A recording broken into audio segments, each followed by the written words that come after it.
going to start with the good. SIP has a lot of benefits. Your first benefit we're going to look at here is flexibility. SIP gives me more flexibility in PRI, especially with DID numbers. It's much easier to have market-based DIDs. Say you only have an actual presence in the Seattle market, but you have customers in Atlanta, Georgia, or Dallas, Texas. You can have DIDs for those locations, and you can also outpulse caller ID for those locations to give your customer a more personalized feel. It's also easier with SIP to retain existing DID numbers that you own whenever you add new services or port to a new provider. You mentioned your caller ID and the fact that it's not location specific, as far as you're not tied down to where you have physical equipment like you are with most PRIs. The second key benefit for SIP is disaster recovery. SIP gives me a lot of flexibility with creating my disaster recovery plan. It enables me to do geographic redundancy for my inbound and outbound trunking.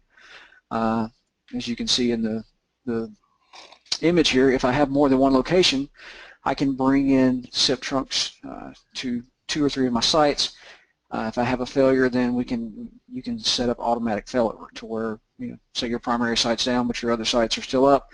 We have a secondary endpoint for your SIP trunking, and it will just automatically redirect.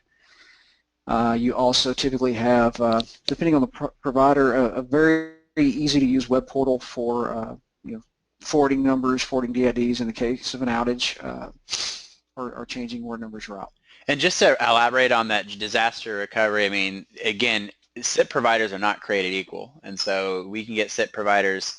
Some SIP providers allow you to deliver trunking over either obviously dedicated connections. Some allow you to put it over, say, internet connections, IP, which we don't generally recommend in a production environment, but it could make sense for a disaster recovery solution if you wanted to bring in alternative connections in and fail dial tone over to different transport mediums. Right, exactly. Thank you, Travis. So the next thing that we're going to discuss is scalability. SIP gives me the ability to buy trunks or add trunks on a 1 or 2 trunk basis, versus with PRI, you either have to buy a full PRI or buy a partial PRI. And it's a lot quicker to add sessions, depending on, some carriers even have flexible limits, if you will, to where you can set it up. I normally have 10 voice pass or 10 SIP trunks, but we can on demand ramp it up to, say, 15. As long as you're set up correctly for it. And that again, that's not something every carrier has, but a lot of them do now.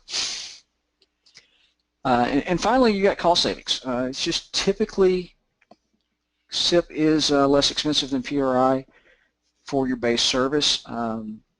Even when you factor in if you have to have a dedicated circuit, it's still usually cheaper. You also have typically much better long distance rates, if not unlimited long distance rates, depending on the provider.